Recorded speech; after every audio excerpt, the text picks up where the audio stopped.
Let's take a look at the Matchbox Voltron set, the Lion Bots. Technically, I think Voltron number 3, released in 1984.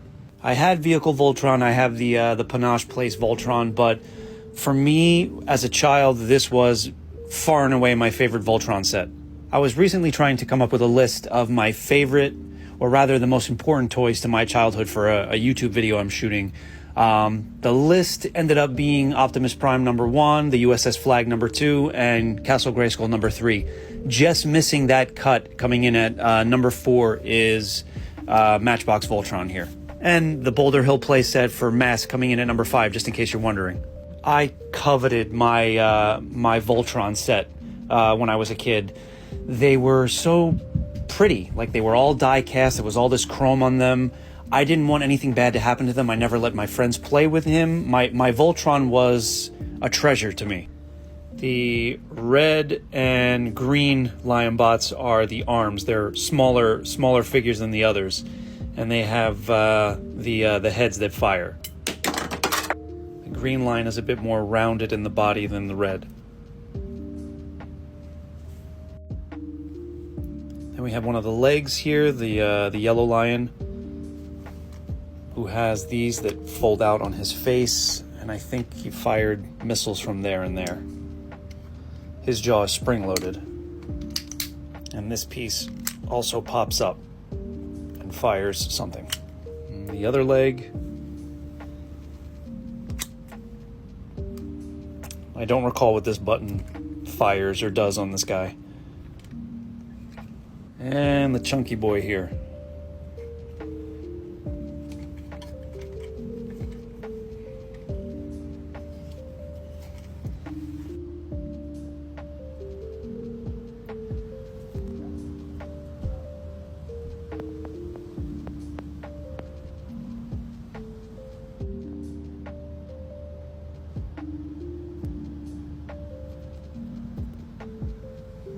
I don't really think anything needs to be said about him. Just, there he is.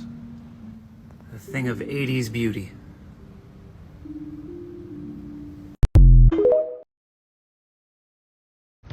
Alright, today we are going to take a look at the Matchbox Vehicle Voltron.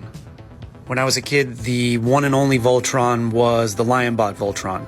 I was aware that the vehicle version was around. I had friends that had it, but never picked it up as a kid. But as an adult collector, I figured it was time. So the whole thing is 15 vehicles, and they have 3 subgroups. This is the Sea Group, Air, and Land.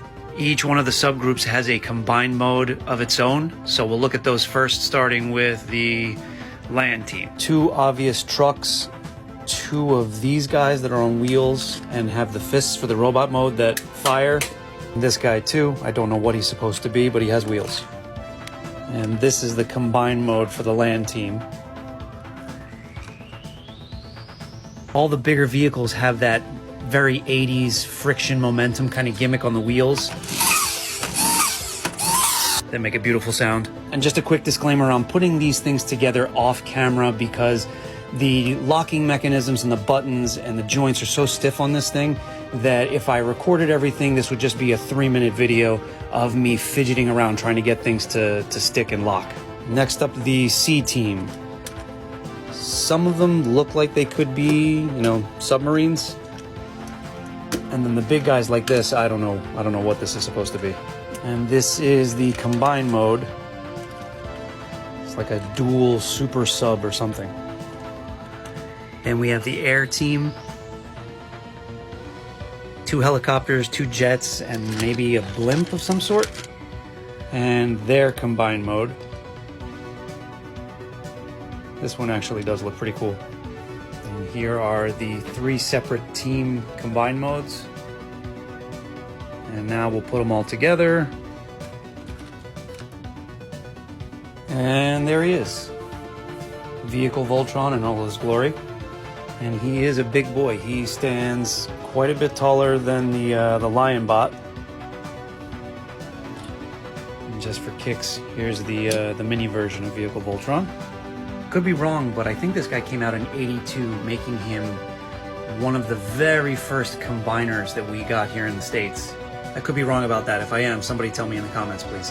And he'll never dethrone the Lion Bot Voltron as my favorite, but he really is a beautiful addition to any collection.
How about we take a quick look at some random Voltron stuff. For me, the Panache Voltron stuff, the Matchbox Go Lion Voltron, and the Vehicle Voltron are essentials. But Voltron stuff was everywhere back in the day. This is a remote control Voltron from LJN. The arms turn. This doesn't at all. This is one big solid piece. The head turns. And the wings flip up and down and rotate. Oh, there are buttons on the back here as if you could control him manually as well, I think. But this one does not work. Nonetheless, he's a fairly rare toy and great for display. Picking this up as an adult was a memory unlocked moment for myself. Because I had this Voltron watch or timekeeper when I was a kid, but I didn't remember I had it until I saw this on a shelf at a vintage toy store. Transformers had a few watches very similar to this, but this little Voltron does transform into a watch face and clips onto the band here. Has a digital readout. Has a unique magnetic back.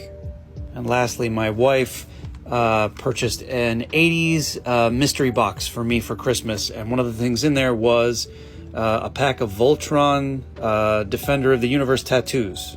1984, what a great year.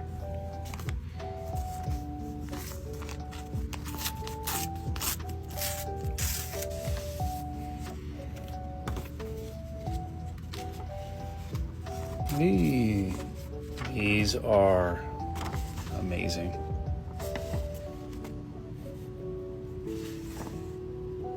Almost everything in my basement is from the 80s, but something about this feels so authentic. Like I just found a treasure map. I'm gonna guess the days of these sticking to skin are long gone. There will always be room for more Voltron stuff in my collection.